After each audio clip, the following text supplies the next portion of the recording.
अस्सलाम वालेकुम प्यारे दोस्तों काफी वक्त पहले की बात है। मुल्क ईरान में एक सुल्तान बादशाह था जो अपनी आवाम से बहुत ही मोहब्बत करने वाला था।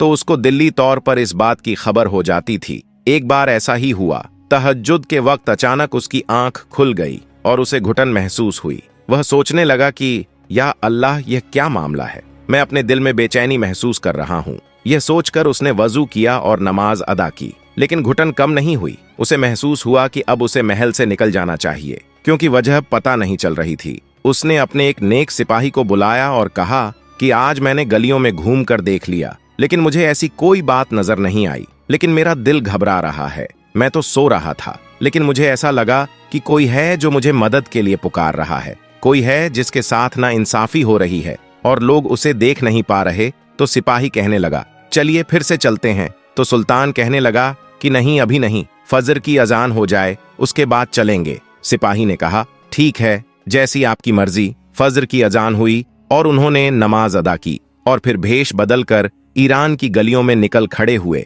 लेकिन समझ में नहीं आ रहा था कि दिल इतना क्यों घबरा रहा है। लेकिन जब शहर के दूसरे किनारे पहुंचे तो देखा कि एक बहुत ही बड़ी अंगूर की घनी बेल है और उसके नीचे एक आदमी गिरा हुआ है। बादशाह करीब गया और सिपाही से कहा कि देखो, यह बेहोश है या मर चुका है। सिपाही ने करीब जाकर देखा तो वह सांस नहीं ले रहा था। सिपाही बोला कि सुल्तान, यह तो मर चुका है। बादशाह को बहुत अफसोस हुआ कि अगर हम वक्त से पहले पहुंच जाते तो शायद यह बच गया होता। यह बात बहुत ही अजीब लगी कि अंगूर की बेल के नीचे एक आदमी मुर्दा हालत में है। और उससे भी ज्यादा अजीब बात यह थी कि फजर की नमाज के बाद जितने लोग वहां से गुजर रहे थे, जिन्होंने नमाज पढ़ी थी या जिन्होंने नहीं भी पढ़ी थी, वह सब लोग वहां से ऐसे ही निकलते जा रहे थे। वह लोग बादशाह को नहीं पहचान सके, क्योंकि बादशाह ने अपना हुलिया बदला हुआ था। उसको बड़ी हैरत हुई कि लोग इसको जानते हैं और इस तरह से मुर्दा पड़ा हुआ है और उसे उठा नहीं रहे। वह हैरत में डूबा हुआ था। अब उसने उन लोगों को अपने पास बुलाया और कहा, इधर आओ भाई। उसके पास आकर सभी जमा हो गए, लेकिन वह सुल्तान को पहचान नहीं सके। लोगों ने पूछा कि क्या बात है, हमें क्यों बुला रहे हो? सुल्तान ने कहा कि दरखात के नीचे यह आदमी मुर्दा पड़ा है और यकीनन इसकी मौत की खबर तुम सबको है, लेकिन तुमने उठाया क्यों नहीं? कौन है यह शख्स और उसके घर वाले कहाँ हैं? और तुम लोग क्यों इसे बुरा भला कह रहे हो और क्यों लानत कर रहे हो? क्या तुम्हारी इंसानियत मर गई है? लोगों ने कहा, शायद आप इसे नहीं जानते हैं, नए हैं शायद। यह बहुत ही बड़ा और गुनहगार इंसान है, शराबी है। सुल्तान ने कहा, क्या यह उम्मते मोहम्मद सल्लल्लाहु ताला अलैहि वाले वसल्लम से नहीं है? और क्या तुम्हारे नबी सल्लल्लाहु अलैहि वसल्लम ने तुम्हें इस बात की दिशा नहीं दी कि इंसानियत भी कोई चीज होती है? और यहाँ पर यह मुर्दा पड़ा है और किसी को कोई तौफीक नहीं हुई कि इसके कफन दफन का इंतजाम करे या इसके घर वालों को इस बात की इल्तिहा करे। अब चलो इसे उठाओ और बताओ कि इसका घर कहाँ है। न चाहते हुए भी लोगों ने सुल्तान के लहजे से मुतासिर होकर उसे उठा लिया और घर की तरफ चल पड़े। लोगों ने मयत घर तक पहुंचा दी। दरवाजा खटखटाया तो अंदर से उसकी बीवी निकली। उसकी बीवी ने शौहर की लाश देखी तो रोने लगी। लोगों ने कहा, बिना वजह रो रही है। किसी बदबख्त के लिए रोने से बेहतर है कि इंसान इसकी मगफिरत के लिए दुआ कर ले, और न जाने यह बख्शा जाएगा भी या नहीं।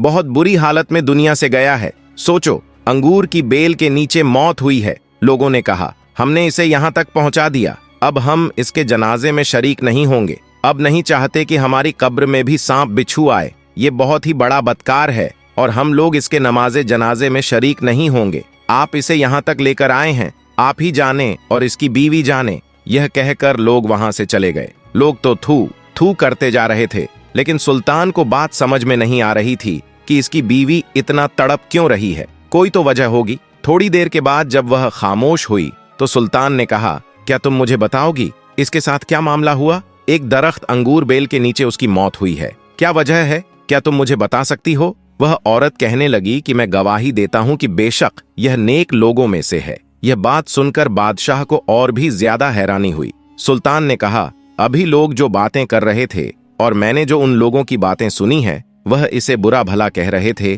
कि शराबी था, जानी था और औरतों के पास जाया करता था और हर रात किसी औरत के पास जाकर बदकारी करता था, और फिर यह शराब भी पीता था और शराब बेचता भी था और इसका कारोबार भी हराम का था। और तुम कह रही हो कि यह नेक लोगों में से था। मुझे ये बात समझ नहीं आ रही है कि यह कैसे हो सकता है। लोग इसके बारे में बात कर रहे थे और इसकी मैयत को हाथ लगाने तक को तैयार नहीं थे। तुम देख रही हो ना कि थूकते हुए लोग इसकी लाश पर से जा रहे थे। उसकी बीवी ने कहा, मुझे लोगों से यही तबको है, क्योंकि लोग जो देखते हैं वह नजर नहीं आता, और इसने मरने से पहले मुझे कहा था कि मेरे बारे में किसी को नहीं बताना। यह मेरा और मेरे नबी करीम का मामला है। हाँ, जब मेरी मौत हो जाए और लोग मेरी मैयत को हाथ ना लगाए तो इस खास शख्स को मेरे पास भेजा जाएगा। वही मेरे लिए दुआएं मगफिरत करेगा, वही नमाजे जनाजा पढ़ेगा और वहीं शहर के बड़े बड़े आलिमे दीन को बुलाएगा। असल में हकीकत यह है कि मेरा शौहर हर रोज शराब खाने जरूर जाता था। लोग समझते थे कि शराब का कारोबार करता है, शराब पीता भी है, पिलाता भी है, लेकिन यह शराब खाने इसलिए जाता था कि जितना हो सके शराब खरीदी जाए और घर लाकर फेंक दो, और लोगों को यही दिखता था कि यह शराब खाने जा रहा है और वहां से शराब को घर भी ला रहा है। लेकिन घर में क्या मामला हो रहा है वह लोग नहीं जानते थे।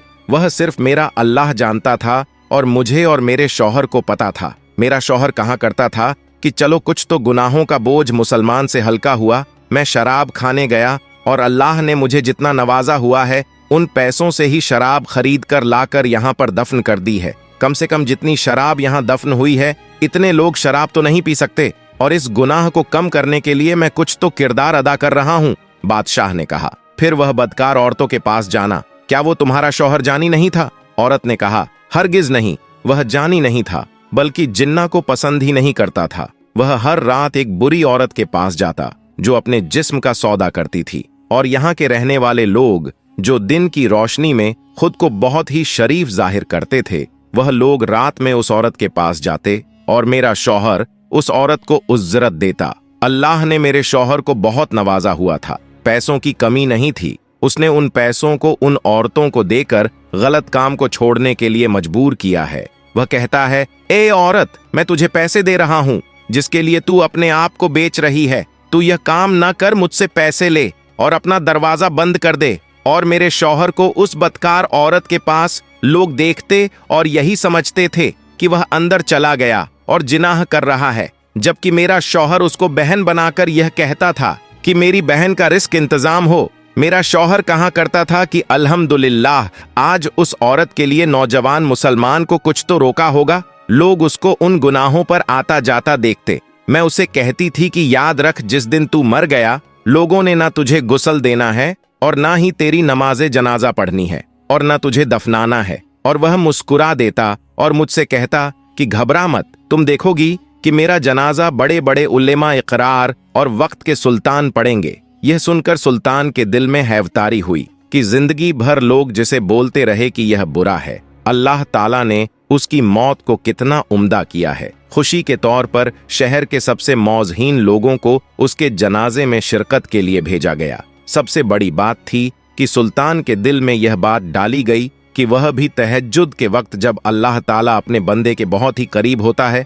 दोस्तों, अब वही लोग जो इसको कोसते जा रहे थे पलट कर आए और नमाजे जनाजा हुआ। जारी तौर पर अपनी आंखों से देखने वाले आज नादिन थे। हम इसको बुरा भला कहते रहे, अरे इसके जनाजे को तो वक्त का बादशाह, वक्त के वली उलमा इकराई न जाने कितने खास लोग पढ़वा रहे हैं और पढ़ भी रहे हैं। सुल्तान अपने महल में आ चुका था। दोस्तों, आज की वीडियो में बस इतना ही। दोस्तों, कमेंट में हमें जरूर बताइएगा कि आपने इस कहानी से क्या सबक हासिल किया। उम्मीद करते हैं वीडियो पसंद आई होगी। इसे लाइक करते हुए दोस्तों के साथ शेयर करना मत भूलिएगा। जाते जाते फिर कंफर्म कर लीजिएगा कि आपने हमारा चैनल सब्सक्राइब कर रखा है। अगर नहीं किया तो फौरन सब्सक्राइब करते हुए बेल आइकन को क्लिक कर दीजिएगा ताकि हमारी आने वाली वीडियो का नोटिफिकेशन बर वक्त आपको मिलता रहे। अपना बहुत ख्याल रखिएगा और उनका भी जिनका कोई ख्याल नहीं रखता। आने वाली वीडियो में दोबारा आपसे मुलाकात होगी। तब तक के लिए अल्लाह हाफिज।